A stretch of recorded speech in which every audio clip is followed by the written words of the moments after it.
Everyone, this is Dr. Divyavani, consultant physician and diabetologist at Udbhav Hospitals, Miapur. ఇవాళ మనం diabetes గురించి మాట్లాడుకుందామండి. Diabetes రావడానికి కారణాలు ఏంటి, దానిని ఎలా మనం గుర్తించాలి, గుర్తించిన తర్వాత ఎటువంటి పరీక్షలు చేయాలి అన్న దాని గురించి మాట్లాడదాం. డయాబెటీస్ మనం చూసేది నార్మల్గా 2 రకాలు, టైప్ 1 అండ్ టైప్ 2. టైప్ 1 అన్నది 20 సంవత్సరాల కంటే తక్కువ ఉన్న వాళ్ళలో ఎక్కువ గమనిస్తూ ఉంటాం. టైప్ 2 అన్నది మనకి ఎక్కువ ఏజ్, అంటే 20 years అబోవ్ వాళ్ళలో వచ్చేదాన్ని టైప్ 2 డయాబెటీస్ అంటారు. కానీ ఇంత ముందు వరకు, అంటే ఒక 20 years ముందు వరకు మనం టైప్ 2 డయాబెటీస్ అన్నది యూజువల్గా అబోవ్ 40 years వాళ్ళకు, లేకపోతే 50 years అబోవ్ వాళ్ళకు ఎక్కువగా చూస్తూ ఉండేవాళ్ళం. కానీ ఇప్పుడు లాస్ట్ 20 yearsలో ఈ డయాబెటీస్ అన్నది ఏజ్ పరంగా అవ్వచ్చు, వాటి రిస్క్ ఫ్యాక్టర్స్ కానీ అన్నీ చేంజ్ అయిపోయాయి. సో మనం ఇంకా తక్కువ ఏజ్ వాళ్ళకు కూడా, less than 30 years వాళ్ళు, ఈవెన్ 30 to 40 years మధ్య కూడా డయాబెటీస్ పాపులేషన్ అన్నది ఎక్కువ అయిపోయింది. ఇప్పుడు రైట్ నౌ ప్రపంచంలోనే ఇండియా అన్నది 2వ స్థానంలో ఉంది డయాబెటీస్ దానికి. It has become almost like a diabetes capital. So దీని గురించి మనం తెలుసుకోవడం అన్నది చాలా ముఖ్యం. అసలు ఈ డయాబెటీస్ని మనం ఎలా గుర్తించాలి, అంటే లక్షణాలు ఎలా ఉంటాయి డయాబెటీస్ వచ్చినప్పుడు అన్నది, మనకి అన్ఇంటెన్షనల్ వెయిట్ లాస్, అంటే మనం ప్రయత్నించకుండానే బరువు తగ్గడము, లేదా ఎక్కువ దాహం అనిపించడము, ఎక్కువ ఆకలి అనిపించడము, అంటే తిన్న తర్వాత వెంటనే మళ్ళీ తొందరగా మనకు ఆకలి అనిపించడం, కానీ ఎక్కువ ఫ్రీక్వెంట్గా దాహం ఎక్కువ అనిపించడము, ఎక్కువగా యూరిన్కి వెళ్ళడము. మార్నింగ్ ఎక్కువ నైట్ టైంలో అబ్జర్వ్ చేస్తుంటారు, బట్ మార్నింగ్ అయినా నైట్ అయినా కూడా ఎక్కువ సార్లు యూరిన్ వెళ్ళాలనిపించడము, లేదా ఫ్రీక్వెంట్ ఇన్ఫెక్షన్స్, స్కిన్ ఇన్ఫెక్షన్స్ అవ్వచ్చు, డెంటల్ ఇన్ఫెక్షన్స్ అవ్వచ్చు, యూరిన్ ఇన్ఫెక్షన్స్ అవ్వచ్చు. మోస్ట్ కామన్గా ఫంగల్ ఇన్ఫెక్షన్స్ చూస్తూ ఉంటాము. అలా ఇన్ఫెక్షన్స్ ఎక్కువ రావడము, ఎక్సెసివ్ ఫెటిక్, అంటే తొందరగా కొంచెం పని చేయంగానే ఎక్కువ నీరసం అనిపించడము, కాళ్ళ నొప్పులు అనిపించడము, ఇలాంటివి మనం కామన్గా చూసే లక్షణాలు. ఇప్పుడు ఇలాంటి లక్షణాలు వచ్చినప్పుడు మనం ఎటువంటి టెస్ట్ చేయించుకోవాలి? మెయిన్గా మనం చేయించుకోవాల్సిన టెస్ట్ 3 అండి. ఫాస్టింగ్ బ్లడ్ షుగర్స్, అంటే పొద్దున పరగడుపున శాంపుల్ ఇవ్వాలి. ఫాస్టింగ్ అంటే అట్లీస్ట్ మనం నైట్ ఆహారం తీసుకున్న టైంకి మార్నింగ్ ఇచ్చే శాంపుల్కి మినిమం అరౌండ్ 10 hours గ్యాప్ ఉండడం ఇంపార్టెంట్ అండి. అట్లీస్ట్ ఒక 10 hours గ్యాప్ ఉంటే అది మనకు కరెక్ట్గా వస్తుంది వాల్యూస్ అన్నది. ఫాస్టింగ్ బ్లడ్ షుగర్స్ ఒకటి, ర్యాండమ్ బ్లడ్ షుగర్స్ ఒకటి ఇవ్వాలి, లేదా ఆహారం తీసుకున్న 2 గంటల తర్వాత ఒకటి ఇవ్వడము. అండ్ హెచ్బిఏవన్సీ అంటే 3 months యావరేజ్, అంటే ఇది లాస్ట్ 2 to 3 monthsలో షుగర్ వాల్యూస్ ఎలా ఉన్నది అని తెలుస్తుంది. సో ఫాస్టింగ్ బ్లడ్ షుగర్స్ ఇప్పుడు ఎంత ఉంటే మనము డయాబెటీస్ కింద తీసుకుంటాము. ప్రీ డయాబెటీస్ అంటే ఏంటి అనే దాని గురించి మాట్లాడుకుందాం. ఫాస్టింగ్ బ్లడ్ షుగర్స్ ఐడియల్గా less than 100 ఉంటే అంటే షుగర్ లేనట్టు. అది 100 నుంచి 125 మధ్యలో ఉన్నప్పుడు అది ప్రీ డయాబెటీస్ కింద తీసుకుంటాం, అంటే ఫ్యూచర్లో డయాబెటీస్ వచ్చే రిస్క్ వీళ్ళకి ఎక్కువగా ఉందని అర్థం. And this fasting blood sugar more than 125 ఉన్నప్పుడు అది మనం డయాబెటీస్ కింద వస్తుంది. ర్యాండమ్ బ్లడ్ షుగర్ కానీ, లేదా 2 hours ఫుడ్ తీసుకున్న 2 hours తర్వాత చేయించిన టెస్ట్లో మనకు షుగర్ వాల్యూస్ ఎప్పుడు కూడా 140 కంటే తక్కువగా ఉండాలి డయాబెటీస్ లేని వాళ్ళకి. 140 to 199 మధ్యలో ఉంటే అది ప్రీ డయాబెటీస్ కింద వస్తుంది. మోర్ దాన్ 200 ఉన్న వాళ్ళని డయాబెటీస్ కింద లేబుల్ చేస్తాం.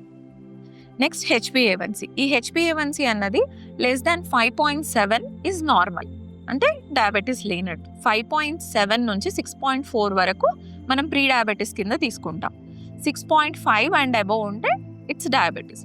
సో ఇప్పుడు ఏంటి, కొంతమంది మనకు టెస్ట్ చేయించుకున్నప్పుడు హెల్త్ చెకప్లో అవ్వచ్చు, లేదా రొటీన్గా ఎక్కడైనా షుగర్ టెస్ట్ చేస్తున్నారు అని ర్యాండమ్ బ్లడ్ షుగర్ ఒకటే చేయించుకుంటారు. ర్యాండమ్ బ్లడ్ షుగర్ ఒకటే చేయించుకున్నప్పుడు మేబీ అది ఆ రోజు మీరు ర్యాండమ్ చేయించుకున్నప్పుడు సపోజ్ 150, 160 ఉండొచ్చు. సో ఓకే, నాకు షుగర్ ఏం లేదు, సిమ్టమ్స్ ఉన్నా కూడా ర్యాండమ్ చెక్ చేయించుకున్నాను, 150, 160 ఉంది, సో నాకు డయాబెటీస్ లేదు అని కన్ఫర్మ్ చేసేసుకొని దాన్ని అలా వదిలేస్తారు. బట్ అలా చేయకూడదండి. ఎప్పుడు కూడా మనకు ఆ డయాబెటీస్కి సంబంధించిన లక్షణాలు కనిపించినప్పుడు ఖచ్చితంగా ఈ 3 మనం చేయించుకోవాలి. ఈ 3 ఒక 2 సంబంధించి సపోజ్ ర్యాండమ్ కానీ హెచ్బిఏవన్సీ మనకు రిలేట్ అయినా, ఓన్లీ ఫాస్టింగ్ అండ్ హెచ్బిఏవన్సీ రిలేట్ అయినా కూడా మనం డయాబెటీస్ కిందే తీసుకుంటాం. అసలు ఈ డయాబెటీస్ రావడానికి ఇప్పుడు రిస్క్ ఫ్యాక్టర్స్ ఏంటి, అంటే ఎందువల్ల ఈ డయాబెటీస్ అన్నది పెరిగిపోయింది అన్నది.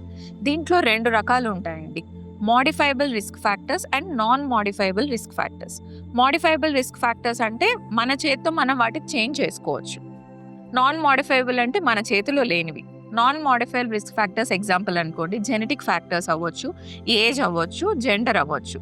అంటే మగవాళ్ళ ఆడవాళ్ళ అనే దాన్ని బట్టి, వాళ్ళ ఏజ్ని బట్టి, సపోజ్ ఒక ఏజ్ తర్వాత 50 years అబోవ్ వాళ్ళకి, 60 years అబోవ్ వాళ్ళకి డయాబెటీస్ వచ్చే రిస్క్ ఎక్కువగా ఉంటుంది.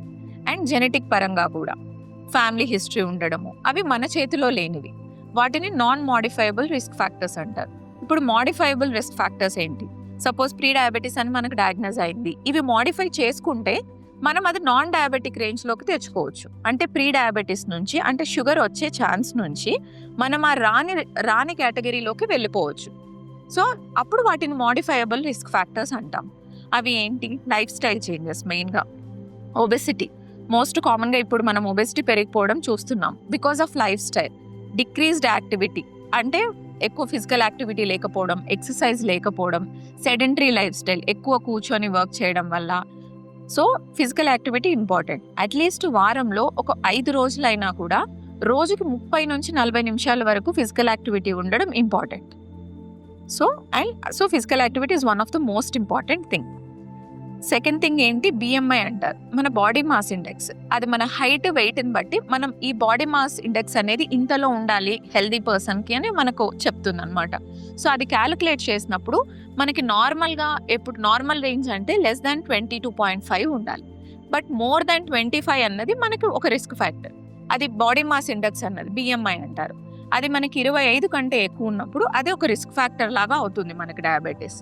లేదా కొలెస్ట్రాల్ లెవెల్స్, మంచి కొలెస్ట్రాల్ తక్కువగా ఉండడము, చెడు కొలెస్ట్రాల్ ఎక్కువగా ఉండడం, ట్రైగ్లిసరైడ్స్ ఎక్కువగా ఉండడము, ఎల్డిఎల్ అంటారు, చెడు కొలెస్ట్రాల్ ఎక్కువగా ఉండడము, లేదా మంచి కొలెస్ట్రాల్ అంటే హెచ్డిఎల్ లెవెల్స్ తక్కువగా ఉండడము, అండ్ బ్లడ్ ప్రెషర్, బీపీ అన్నది 140/90 కానీ అంతకంటే ఎక్కువగా ఉండడము. ఇవన్నీ కూడా మోడిఫైయబుల్ రిస్క్ ఫ్యాక్టర్స్ అండి.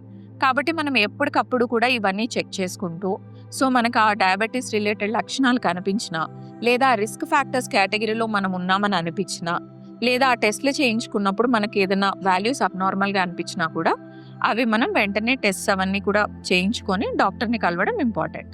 సో నెక్స్ట్ వీడియోలో మనం డయాబెటీస్ ట్రీట్మెంట్ గురించి అండ్ మెయిన్ డయాబెటీస్లో మనం ఎలాంటి న్యూట్రిషన్ తీసుకోవాలి అండ్ డయాబెటిక్ డైట్ గురించి డిస్కస్ చేద్దామండి. Thank you.